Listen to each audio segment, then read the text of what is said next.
All right, let's get right into it. Welcome to this explainer on mastering business continuity planning. Today, we're zeroing in on Chapter 3 for Domain 1 of the CISSP exam. Listen, if you're gearing up to step into the role of a Chief Information Security Officer, a CISO, this breakdown is designed exactly for you. We're going to tackle this material with a really strict management mindset. Our goal today is to shift your perspective right out of the technical weeds and straight into the executive boardroom.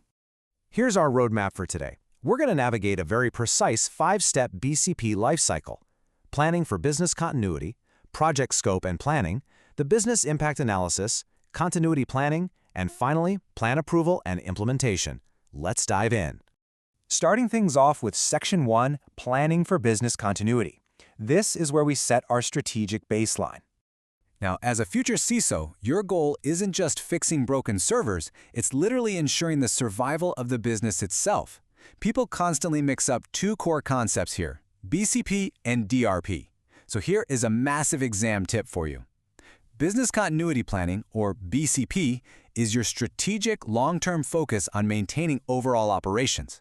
Disaster recovery planning, DRP, is just a tactical subset of that BCP. It's a short-term plan specifically for dealing with IT-oriented disruptions. Think of it like this. BCP is the big-picture strategy to keep the business alive, while DRP is the tactical, on-the-ground IT response. Moving right along to Section 2, Project Scope and Planning. Time to lay down the administrative groundwork. Before we can even think about protecting the organization, we have to lay out the admin foundation. Step 1 is the organizational review, which basically means identifying all the different departments that actually have a stake in this process.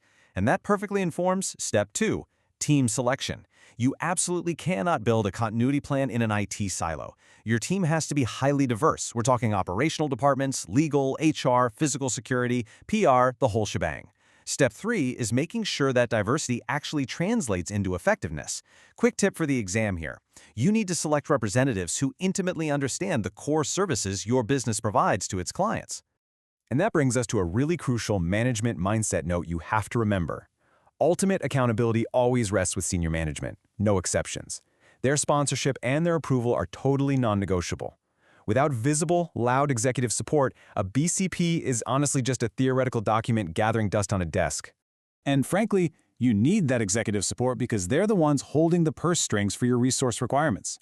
The BCP lifecycle demands serious resources across 3 specific phases: initial development, ongoing testing and training, and actual implementation during a disaster.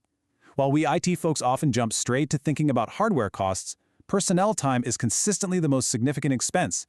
You're pulling highly crucial people away from their day-to-day operational tasks to plan for emergencies, and management just has to be willing to foot that bill. So why would management agree to that massive expense? Well, largely because of legal and regulatory requirements. Having a rigorous BCP proves due diligence to regulators and to your clients.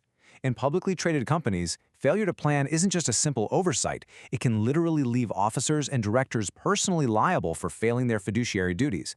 A rock-solid BCP isn't just an IT best practice anymore. It's a critical corporate shield.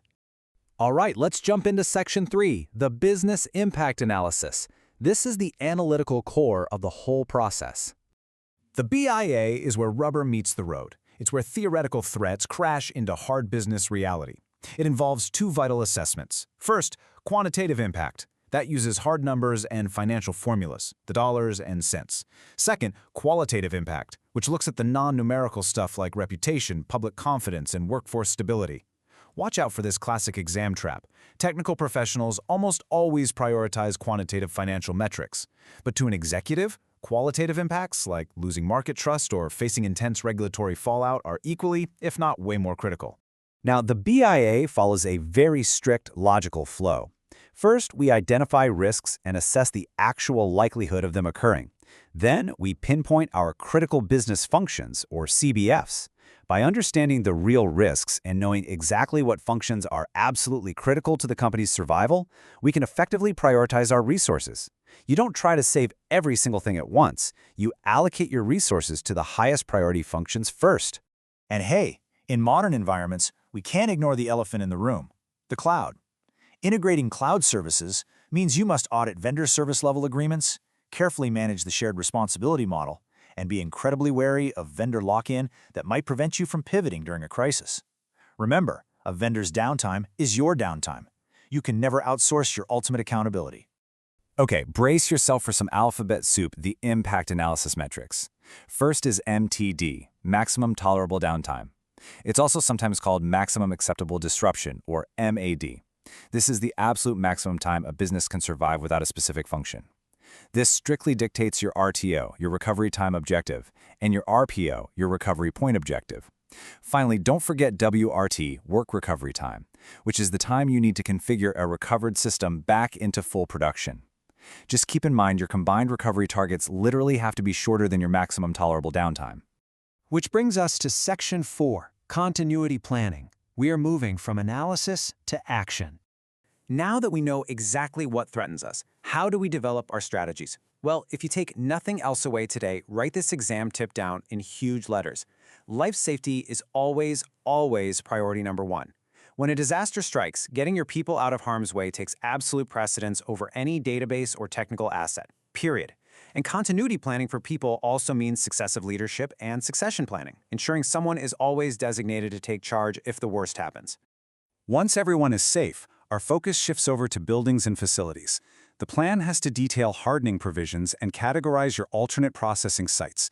You absolutely must know the differences here for the exam. Hot sites are ready in hours, warm sites need data restored before they work, and cold sites are essentially just empty facilities with power and cooling.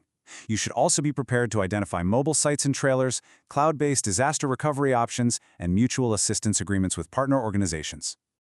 Running right alongside facilities, we have infrastructure provisions. This is all about physically hardening your critical systems against disruption by using alternative systems. We're talking redundant power supplies, fault tolerance, and load balancing. These are the core technical safeguards that either buy us precious time or prevent an interruption altogether. All right, home stretch. Section 5, Plan Approval and Implementation. Time to execute and maintain. So, you've got this great plan, but it absolutely cannot just sit on a shelf. First off, you have to secure top executive sign-off, preferably the CEO themselves, to give the document the real organizational weight it needs. Next comes the actual implementation and vital training to build BCP awareness across the whole company, so everyone knows their specific role. And crucially, the plan requires constant maintenance to keep up with internal and external environmental changes. Now, the paperwork side of things is pretty exhaustive, but it's totally necessary. BCP documentation requires crystal clear continuity goals, a statement of importance, a statement of priorities, organizational responsibility, and detailed emergency guidelines. You have to document your risk acceptance and mitigation strategies. It also establishes a vital records program to ensure that the data absolutely essential to your business's survival is properly backed up and immediately accessible. Before we wrap this up, we have to talk about testing and exercises. This is a highly testable area on the exam, for sure.